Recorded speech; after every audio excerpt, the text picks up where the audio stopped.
کسی شے کا مانگنا اور طلب کرنا آپ کے علم اور اس علم کی وسعت پر انحصار کرتا ہے۔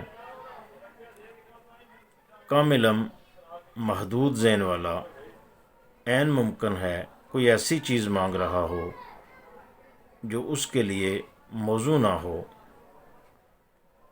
تو بعض اوقات ہم ایسی چیز مانگ رہے ہوتے ہیں جو ہمارے لیے مسائل پیدا کرنے والی ہوتی ہے اور وقتی طور پر ہمیں اس میں فائدہ نظر آ رہا ہوتا ہے۔ اسی کو اللہ نے قرآن کریم کی اس آیت میں بیان کیا، وَعَسَىٰ أَن تَكْرَهُوا شَيْئًا وَهُوَ خَيْرٌ لَكُمْ، کہ بعض چیزیں ایسی ہیں جنہیں تم کراہت کی نظر سے دیکھتے ہو لیکن اس میں آپ کے لیے خیر ہوتی ہے۔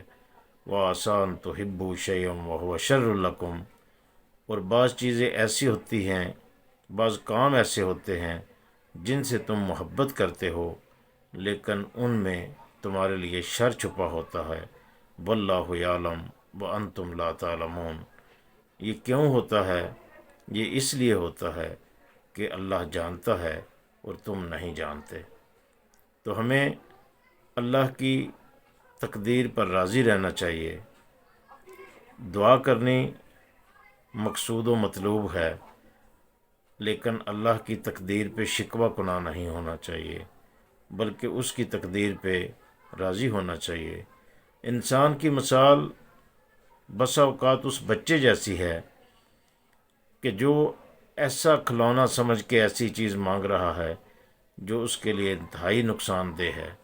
جب یہی بچہ تھوڑا آگے بڑھے گا، کچھ سال گزارے گا اور اس کو پتہ چلے گا کہ میرے باپ نے مجھے بچپن میں چھری یا کوئی تیز دھار آلہ مانگنے کے باوجود نہیں دیا تھا، تو اس وقت اسے یہ اطمینان ہوگا اور وہ یہ کہے گا کہ یہ تو باپ کی محبت تھی کہ اس نے مجھے یہ چیز نہیں دی۔ بعین ہی اللہ کریم کی انسان سے محبت ہے کہ انسان جو مانگتا ہے اللہ وہ نہیں دیتا بلکہ اللہ اپنی اس کی طلب کے مطابق نہیں دیتا بلکہ اپنے علم، اپنی قدرت، اپنی حکمت اور اپنے ظرف کے مطابق اور اپنے وسیع علم کے مطابق انسان کو عطا کرتا ہے۔